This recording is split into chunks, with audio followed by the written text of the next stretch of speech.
अस्सलामुअलैकुम, आप देख रहे हैं बोल न्यूज़। मैं हूं सैयद रजी और मैं हूं महाविश निसार। हेडलाइंस आपने मुलाहिजा की। बुलेटिन का आगाज करते हैं। लकी मरवत के इलाके तख्ती खेल में कत्ल की लर्जा खेज वारदात। नामालूम अफराद ने घर में घुसकर एक ही खानदान के 10 अफराद को मार डाला। जाँ बहक अफराद में 2 खवातीन, 2 मर्द और 6 बच्चे शामिल हैं। पुलिस के मुताबिक कत्ल की वजह सामने ना आ सकी। वाक़े की तहकीकात जारी हैं।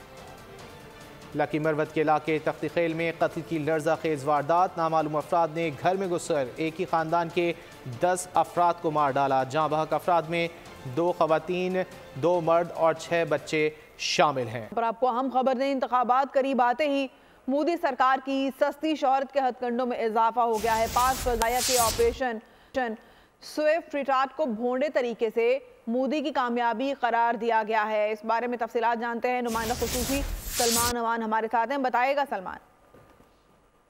मोदी सरकार का एक तरह से पुराना आजमूदा नुस्खा है, हथकंडा है कि जब भी भारत के अंदर इलेक्शंस होने वाले हों, आम इंतखाबात होने वाले हों या स्टेट इलेक्शंस होने वाले हों, तो बीजेपी की जो पूरी मशीनरी है और खासतौर पर गोदी मीडिया जो है वो पाकिस्तान बैशिंग के ऊपर और अपनी नाकामियों को कामयाबी का गुलाब चढ़ाकर जो है वो पेश करना शुरू कर देते हैं। ऑपरेशन स्विफ्ट रिटार्ट जो है वो पाकिस्तान एयरफोर्स की तारीख का एक सुनहरा बाब है। पूरी दुनिया जानती है कि दिन दिहाड़े जो है पाकिस्तान एयरफोर्स ने दिन की रोशनी के अंदर जो है वो भारत को मजा चखाया था, भारत को उसका असल चेहरा दिखाया था, भारत को घुटनों पर आने पर मजबूर कर दिया था। जब पाकिस्तान एयरफोर्स के तैयारों ने टारगेट्स को लॉक किया इंडियन कंट्रोल टेरिटरी के अंदर, और उसके बाद फिर पाकिस्तान एयरफोर्स ने किस तरह से कामयाबी से भारत के 2 तैयारों को मार गिराया, एक सुखोई 30 और एक मिग 21 बाइजन, जिसका फैंटास्टिक टी वाला अभिनंदन, विंग कमांडर अभिनंदन जो है वो पूरी दुनिया में भारत के लिए जिल्लत, हजीमत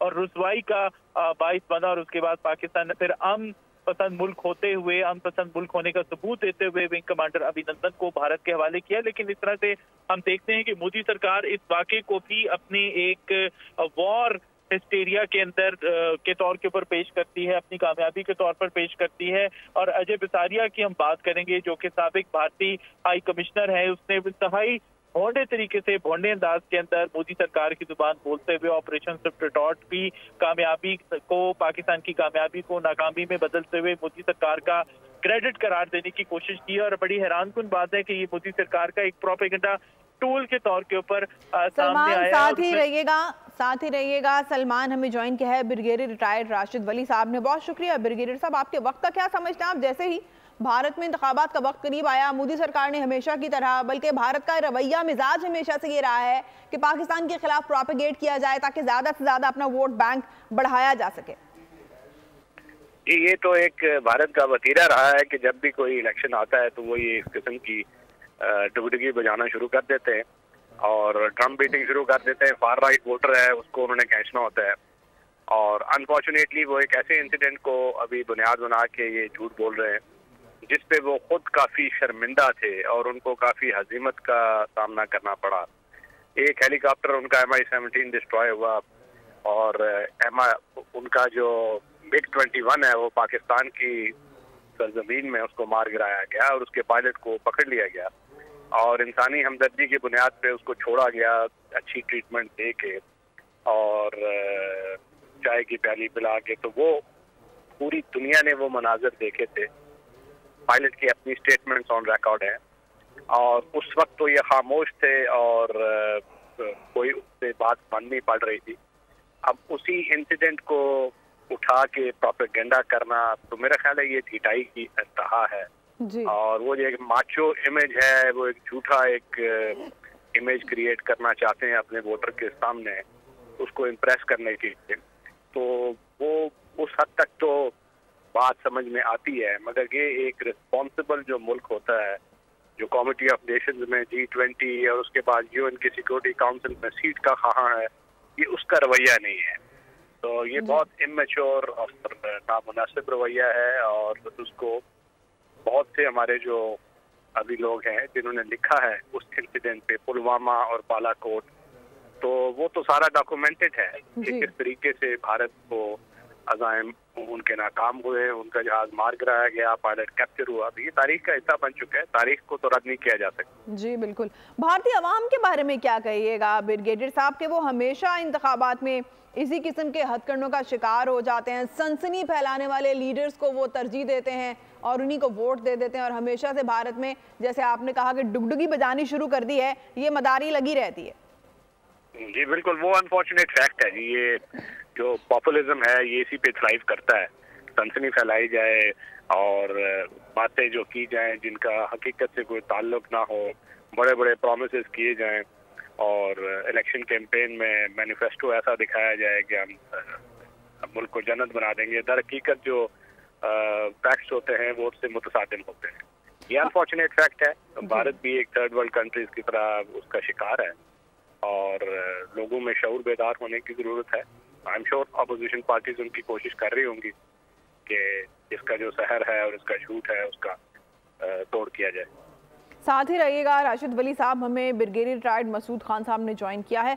मसूद खान साहब, आप क्या समझते हैं, जिस तरह से भारत में अब इंतखाबात करीब आ रहे हैं तो मोदी सरकार की तो वैसे सारी पॉलिसीज एक ही जैसी हैं, उनमें कभी कोई विजडम या इंटेलेक्ट तो नहीं कभी देखा गया, और एक बार फिर से पाकिस्तान के खिलाफ प्रोपेगेंडा और अभिनंदन वाले मामले को उसकी शक्ल बिगाड़ के वो जिस तरह से अब एक बार फिर से पेश कर रहे हैं। हालांकि ये सारी दुनिया के सामने ये फैक्ट्स हैं कि क्या मामला हुआ था, किस तरह से अभिनंदन को पाकिस्तान ने एज पर कर्टसी रिहा किया था, लेकिन अब वो इस वाक़े की शक्ल बिगाड़ के इसको अपनी फेवर में किसी तरह से इस्तेमाल करने की कोशिश कर रहे हैं। जी हाँ, देखें कि इंडिया की तो एक हिस्ट्री है, फॉल्स फ्लैग ऑपरेशंस की है और सो कॉल्ड सर्जिकल स्ट्राइक्स की बात करते हैं, फेक इनकाउंटर्स हैं, फेक रिकवरीज हैं, और इसके बाद हमने ये भी देखा EU लैब ने इनको एक्सपोज किया, स्टैनफोर्ड इंटरनेट ऑब्जर्वेटरी ने इनको एक्सपोज किया, और इसके अलावा एस्पिनाज में ये पकड़े गए हैं, ट्रांसनेशनल रिप्रेशन में ये पकड़े गए हैं। अब सिंस इलेक्शन आगे आ रहे हैं तो उनका जो सौदा बिकता है वो पाकिस्तान के नाम से बिकता है। तो देयरफॉर ये सारे इसी को फोकस करके ये कर रहे हैं और ये एक किस्म की झूठी कहानी उन्होंने डेवलप की है। और देखें ना, ये अजय बसारिया जो थे, इतने अरसे बाद उन्होंने ये किताब लिखी है, तो ये इट इज बाय डिजाइन उन्होंने ये सारी कार्रवाई की है ताकि वो पॉलिटिकल इससे माइलेज इसको लेके ले सकें। और इनका झूठ देखें ना कि जब उन्होंने वहां पर शुरू में जब बालाकोट वाला इंसिडेंट हुआ था तो दे क्लेम कि हमने 300 टेररिस्ट को मारा है, लेकिन on ground it's not verified. और उस वक्त पे ISPR ने तमाम जो इंटरनेशनल जर्नलिस्ट इस्लामाबाद बेस्ड उनको लेके साइट पे लेके गए थे, वहां पे कुछ भी नहीं था।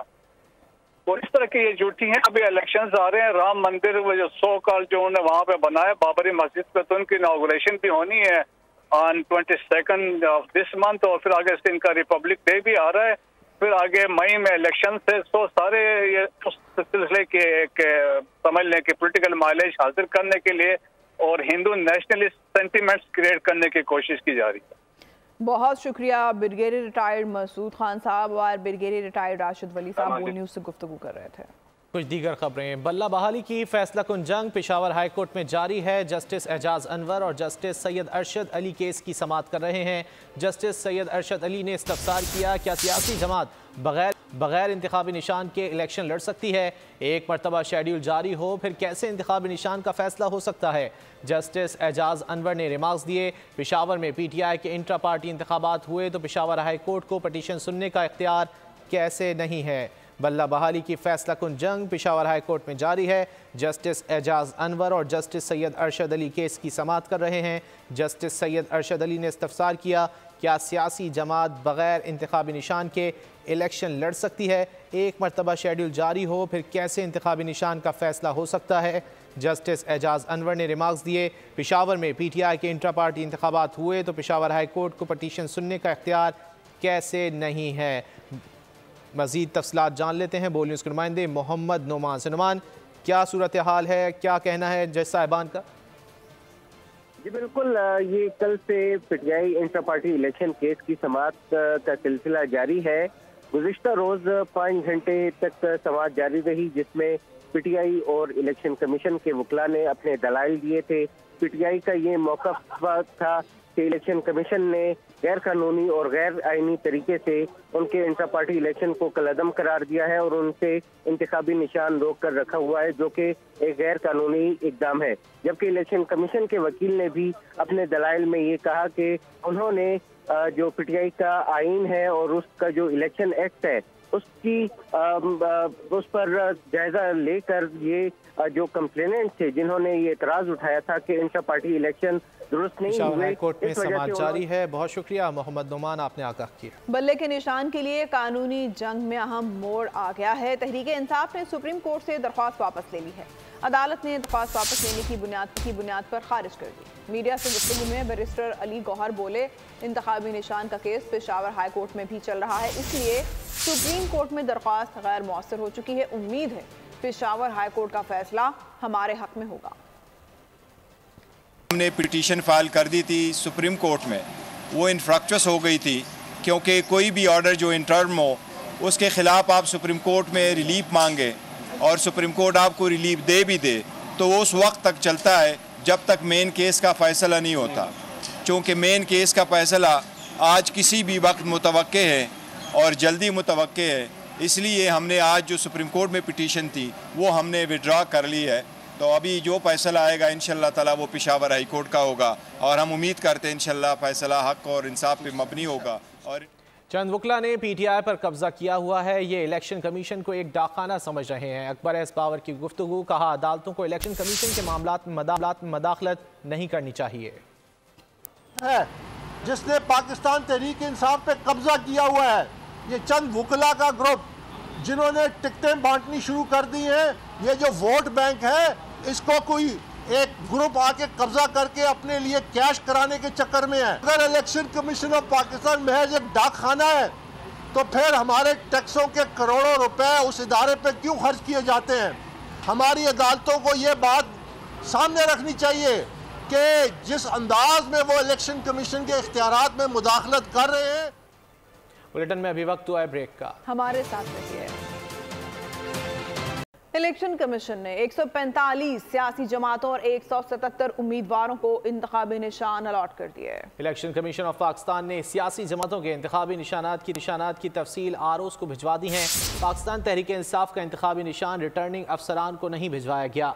किस सियासी जमात को कौन सा इंतखाबी निशान मिला है, जानेंगे इस रिपोर्ट में। इंतखाबी दंगल में सियासी शनाख्त का अमल, 145 सियासी जमातों को निशान अलॉट, 177 आजाद उम्मीदवारों को भी इंतखाबी निशान अलॉट किए गए हैं। इलेक्शन कमीशन ने रिटर्निंग अफसरों को तफसीलात भेज दी। पीटीआई के इंतखाबी निशान से मुतालिक कोई तफसील अरसाल नहीं हुई। इलेक्शन कमीशन के मुताबिक पाकिस्तान पीपल्स पार्टी पार्लियामेंटेरियन को तीर का निशान अलॉट हुआ। पाकिस्तान तहरीक इंसाफ नजरियाती को बल्लेबाज का निशान दिया गया है। पाकिस्तान मुस्लिम लीग नून को शेर का निशान मिला। पाकिस्तान तहरीक इंसाफ पार्लियामेंटेरियन को पगड़ी का निशान अलॉट हुआ। इस्तेहकाम पाकिस्तान पार्टी को उकाब का निशान दिया गया है। मुत्तहिदा कौमी मूवमेंट को पतंग और महाजिर कौमी मूवमेंट को मोमबत्ती मिली है। जमीयत उलमा इस्लाम पाकिस्तान के पास किताब का निशान बरकरार रखा गया है। जमात इस्लामी पाकिस्तान को तराजू, तहरीक लब्बैक पाकिस्तान को क्रेन दी गई है। बलूचिस्तान नेशनल अवामी पार्टी को कुल्हाड़ी, पाकिस्तान अवामी पार्टी को इंसानी आँख का निशान अलॉट किया गया है। MQM ने कराची के हल्के NA 242 पर नून लीग से सीट एडजस्टमेंट की खबरों की तरदीद कर दी।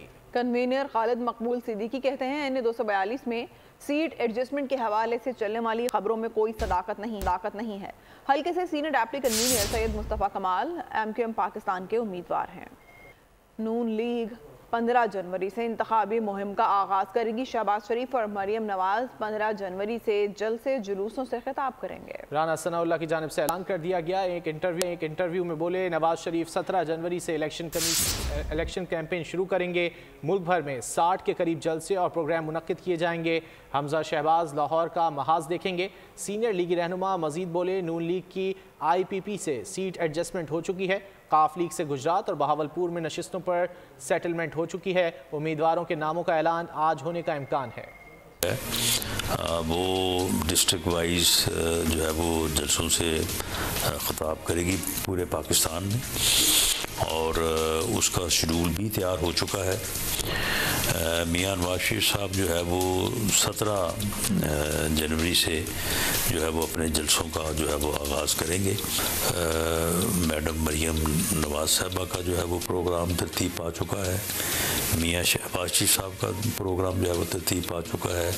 हमजा शहबाज साहब जो है वो बुनियादी तौर पे लाहौर को देखेंगे और इसके अलावा भी वो पंजाब में बाज़ जगहों पे उनका भी जो है वो प्रोग्राम जाने का है। IPP के साथ जो सीट एडजस्टमेंट की बात है वो बिल्कुल सेटल हो चुकी है 100%। हाँ, उसके ऊपर हमने अपना नुक्ता नज़र रखा, उसके ऊपर मीटिंग्स हुई, बहस मुबासा हुआ।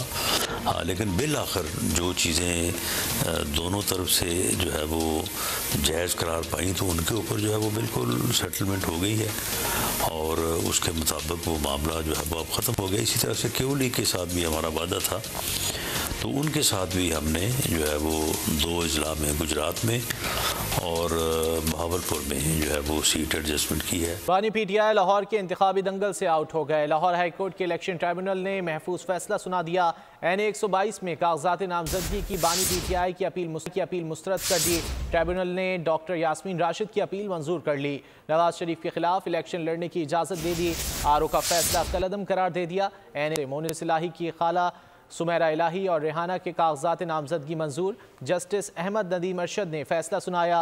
PP 32 से मोनिस इलाही की कज़न जहरा इखलास के कागजात भी मंजूर। ट्राइब्यूनल ने रिटर्निंग अफसर का फैसला मुस्तरद कर दिया।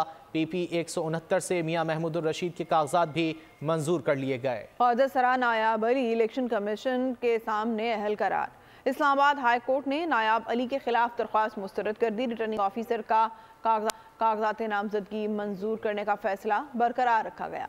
नायाब अली ने पहली कामयाबी पर खुशी का इजहार करते हुए कहा, इंतखाबात में जीतकर गरीबों के लिए बेहतरीन पैकेज लाऊंगी। इलेक्शन 2024 के लिए रिटर्निंग अफसरान के फैसलों के खिलाफ अपीलों की समाअत का आज आखिरी दिन है। इलेक्शन ट्राइब्यूनल ने मजमूई तौर पर 150 से ज्यादा उम्मीदवारों की अपील मंजूर की। मजीद तफसीलात जान लेते हैं बोली उसके नुमाइंदे अब्दुल हसीब खान से।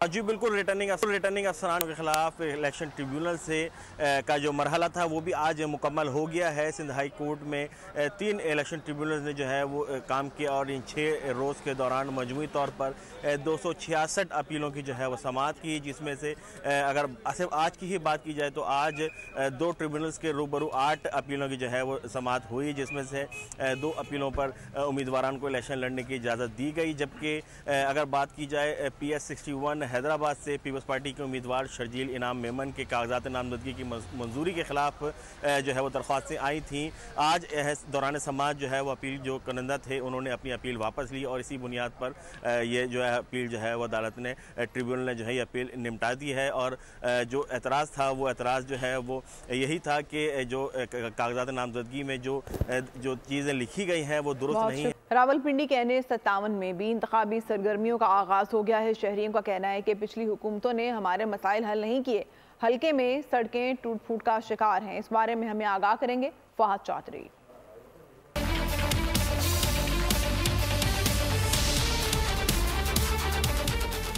जी बिल्कुल, मैं इस वक्त NA 57 रावलपिंडी में मौजूद हूँ। गुज़िश्ता इंतखाबात में ये हल्का NA 56 हुआ करता था और यहाँ से शेख राशिद शफीक बतौर MNA मुंतखब हुए थे। इस हल्के में 8,61,000 से ज़ायद वोटर्स रजिस्टर्ड हैं। आपके कि आवाम से हम बात करेंगे और जानेंगे कि इस हल्के के बड़े मसाइल क्या हैं। ये हमारा शक्रियात ये एरिया जितना भी है इसके कब्रिस्तान का बहुत बड़ा मसला है। कब्रिस्तान के लिए कोई जगह नहीं है। कब्रिस्तान के लिए कम अज़ कम फ़ी कब्र के हिसाब से तकरीबन लोग 30-35 हज़ार रुपया फ़ी देते हैं। इतनी महंगाई है कि ये पेट्रोल और खाने पीने की चीज़ें हर चीज़ ही महंगी है। बच्चों की पहुंच से बंदे की पहुंच से दूर है, क्या करे। असल तो मजदूर बंद है, मजदूरी नहीं मिलती है। बात कम रोटी 20 रुपए की मिलती भी है। वादे तो सभी करते हैं लेकिन निभाता कोई भी नहीं है ना। तो वहाँ 75 सालों से तब भी कशकोल पकड़ा हुआ है और आज ही पकड़ा हुआ है। बड़े वादे तो उम्मीदवार कर रहे हैं लेकिन आवाम का कहना है कि वोट उसी को देंगे जो हमारे काम बुनियादी जो मसाइल हैं उनको हल करने की यकीन दहानी कर। 9 मई की एक और शरपसंदी की हौलनाक वीडियो मंजर-ए-आम पर आ गई। मखसूस जमात के डंडा बरदार शरपसंदों ने रात गए हमला किया। शरपसंद वासा लाहौर के ट्रक छीनते और CSD का गेट तोड़ते नजर आए। मखसूस जमात के शरपसंदों ने पुलिस वैन को भी आग लगा दी। मनाजिर रियासत मुखालिफ शरपसंदी में मुलविस होने के वाज़ेह सबूत हैं। अवाम ने 9 मई को शरणगेजी में मुलविस जिम्मेदारान को कानून के कटहरे में लाने का मुतालबा दोहरा दिया। शहरियों का कहना है कि ये मुल्क, फौज और अस्पताल हमारे हैं। दहशतगर्द गिरोह ने बहुत ज्यादती की और अपने ही अस्पताल पर हमला किया। कसूरवारों को इबरतनाक सजा मिलनी चाहिए ताकि आइंदा कोई मुल्की इमलाक को नुकसान ना पहुँचाए। हम खबर दें आपको, परवेज़ मुशर्रफ की सजाए मौत के खिलाफ दरख्वास्त पर समाअत। वफाकी हुकूमत ने परवेज़ मुशर्रफ की सजा के खिलाफ अपील की मुखालिफत कर दी। सुप्रीम कोर्ट का आज ही परवेज़ मुशर्रफ केस का फैसला सुनाने का इंदिया। तफसीलात जान लेते हैं बोल न्यूज़ के नुमाइंदे तैयब बलोच से। तैयब, क्या तफसीलात हैं? मुशर्रफ की दरखास्त की समाअत जो है वो चीफ जस्टिस काजी फैजीसा की सरबराही में सुप्रीम कोर्ट के 5 रुकनी लार्जर बेंच ने की और दौरान समाअत जो है वो अफ्रीकैन की जानिब से जो है वो दलाइल दिए गए। ताहम अदालत ने जो है वो सबके दलाइल सुनने के बाद जो है वो समाअत यानी फैसला महफूज कर लिया और आज ही इंदिया दिया है कि आज ही हम जो है वो फैसला सुनाएंगे। चीफ जस्टिस काजी फैजीसा ने समाअत मुकम्मल करने के बाद जब उठकर जाने लगे तो उन्होंने कहा कि कोशिश करेंगे कि 5 मिनट में जो है वो दोबारा आकर जो है इससे मुतल्लिक फैसला सुना दें। तो परवेज़ मुशर्रफ की दरखास्त की जब समाअत हुई तो उनके वकील सुलेमान सफदर जो है वो अदालत में पेश हुए और उन्होंने कहा कि सुलेमान सफदर के परवेज़ मुशर्रफ के अहले खाना से कोई हिदायत नहीं मिली। अहले खाना को केस के बारे में इल्म है। नवंबर से अब तक 10 से ज्यादा मरतबा मैंने राब्ता किया। केस बारे हक में या खिलाफ में कोई हिदायत जो है वो परवेज़ मुशर्रफ के अहले खाना ने मुझे नहीं दी। मैं परवेज़ मुशर्रफ के अहले खाना की नुमाइंदगी नहीं कर रहा बल्कि मैं परवेज़ मुशर्रफ की नुमाइंदगी कर रहा था। लेकिन अब मुशर्रफ चूंकि जिंदा नहीं रहे तो इसी वजह से उनके अहले खाना ने मुझे बराह रास्त कोई हिदायत नहीं दी। इस पर जस्टिस मंसूर अली शाह ने कहा कि सुप्रीम कोर्ट ने बराह रास्त भी उनको नोटिस जारी किए थे। इस पर सुलेमान सफदर ने कहा कि सुप्रीम कोर्ट ने उनको अखबार और इश्तिहार के जरिए भी नोटिस किया था। दोनों सूरतों में मैं अदालती मुआवनत जो है वो कर सकता हूँ। जस्टिस मंसूर अली शाह ने कहा कि आप सिर्फ कानूनी सूरत हाल पर बहुत शुक्रिया तफसीलात के लिए। बात करते हैं लहूलुहान गाजा की। गाजा में इसराइल की सफाकियत जारी है। हमलों को 95 रोज बीत गए। वस्ता और जनूबी गाजा में वहशियाना हमले अल ज़वीदा, अल मुगाज़ी और दीरुल बला को निशाना बनाया गया। मजीद एक सहाफ़ी शहीद और मुतादिद अफराद जख्मी हुए। शोहदा की मजमूई तादाद 23,210 तक जा पहुंची। अमरीका और बरतानिया का बुहरा अहमर में हौसियों के 18 ड्रोन्स मार गिराने का दावा। गजा में बारूदी सुरंग धमाके में इसराइली फौज के 6 अहलकार हलाक जबकि 27 जख्मी हुए। इसराइल के वहशीपन में इजाफा। सेहूनी फौज गजा को मिटाने पर तुल गई। वस्ती और जुनूबी गजा में वहशियाना हमले अल ज़वीदा, अल मगाजी और दीरुल बलाह को निशाना बनाया। 24 घंटे में मुताद्दिद फलस्तीनी शहीद। एक और सहाफी फराइज की अंजाम दही में जाम शहादत नोश कर गया। शोहदा की मजमूई तादाद 23,210 हो गई। अमरीका और बरतानिया का बोहरा अहमर में होसियों के 18 ड्रोन्स मार गिराने का दावा। हमले में किसी जहाज को नुकसान नहीं पहुंचा। काबिज फौज के खिलाफ मुजाहिदीन की मुजाहिमत जारी। गजा में बारूदी सुरंग के धमाके में 6 इसराइली फौजी हलाक, 27 जख्मी हो गए। 24 घंटे में हलाक होने वाले इसराइली फौजियों की इसराइल के 42 टैंक और गाड़ियां तबाह कर दी गयी। जमीनी झड़पों में अब तक 185 सेहूनी अहलकार मारे जा चुके हैं। अमरीका ने फलस्तीनियों को गजा से बाहर आबाद करने की किसी भी तजवीज़ की मुखालिफत कर दी। अमरीकी वज़ीर ख़ारजा ने कहा कि जंग का जल्द खात्मा चाहते हैं। सऊदी वली अहद और कैनेडियन वज़ीर आज़म ने टेलीफोनिक गुफ्तगू में खित्ते में सलामती और इस्तेहकाम की सूरत हाल पर तबादला ख्याल किया। पाकिस्तान ने फ़लस्तीनियों पर इसराइली मज़ालिम के खिलाफ आलमी अदालत इंसाफ से रुजू करने के इक़दाम का खैर मकदम किया है।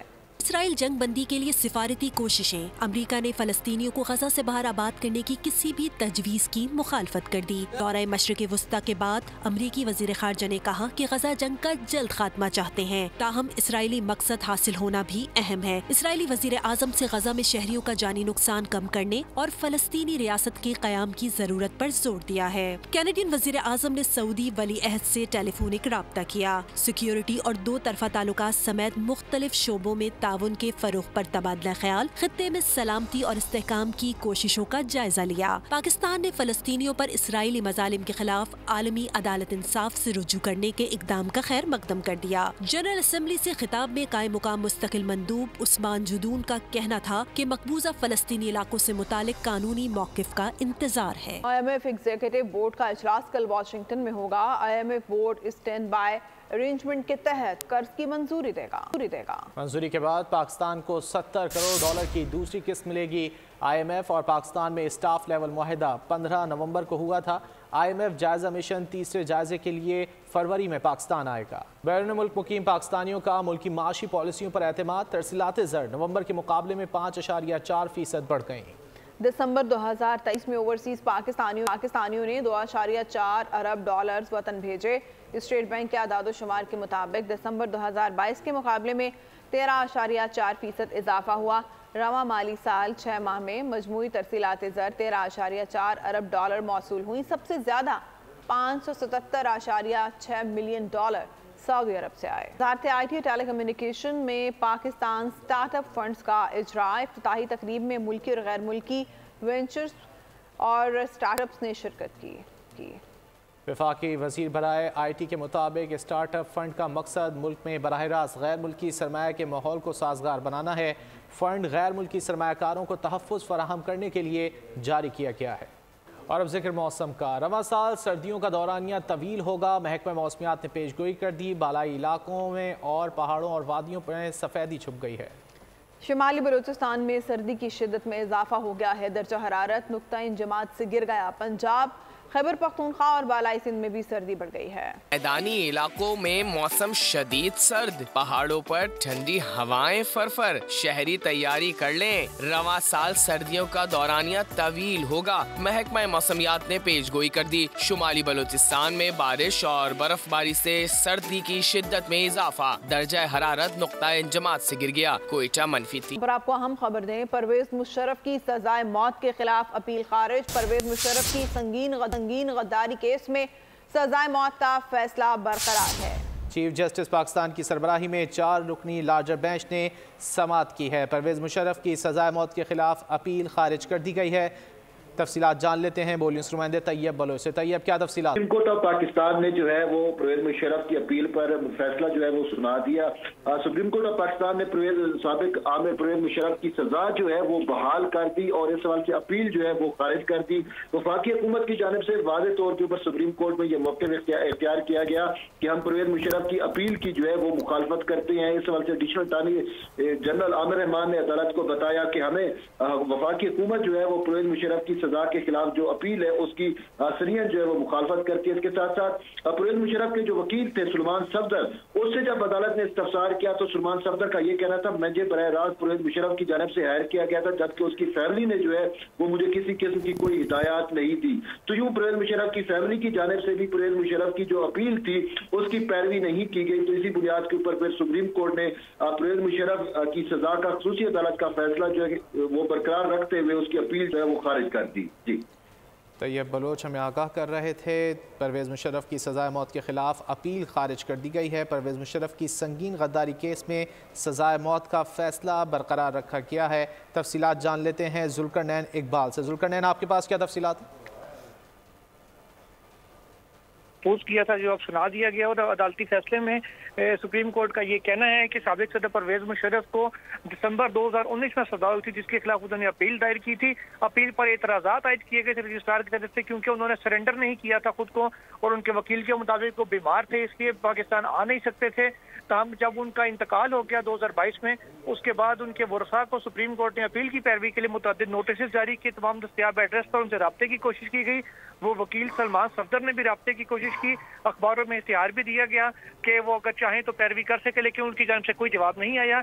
इसलिए अपील गैर मौसूल होने की बुनियाद पर खारिज की जाती है और साबिक सदर परवेज मुशर्रफ को संगीन गद्दारी केस में जो आइन तोड़ने पर किया गया था उसके ऊपर जो सजाए मौत का फैसला था वो बरकरार रखा है सुप्रीम कोर्ट ऑफ पाकिस्तान ने, जिसके नतीजे में साबिक सदर अपने जो तमाम एजाजात थे उनसे भी महरूम हो जाएंगे। ऐसा पहले सुप्रीम कोर्ट इंडिकेशन भी दे चुकी थी।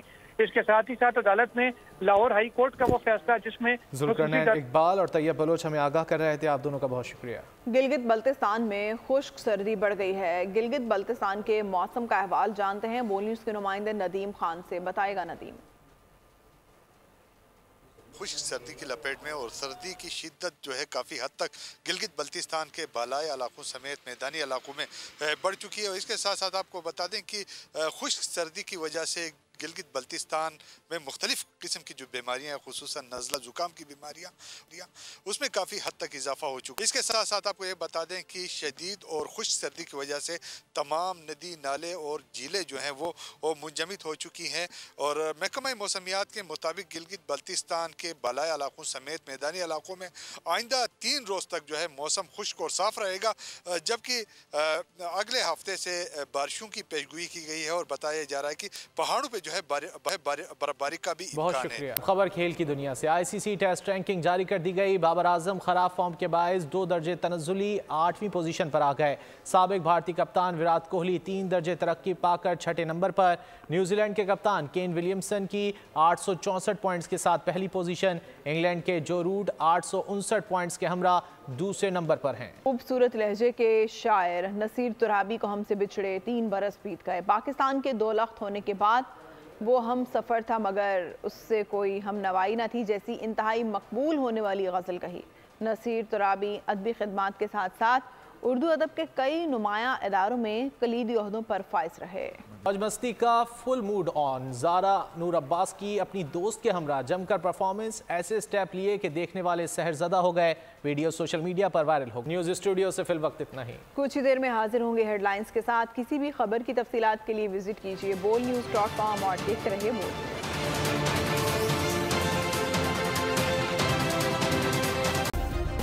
सब्सक्राइब करें और बेल दबाएं ताकि कोई खबर रह न जाए।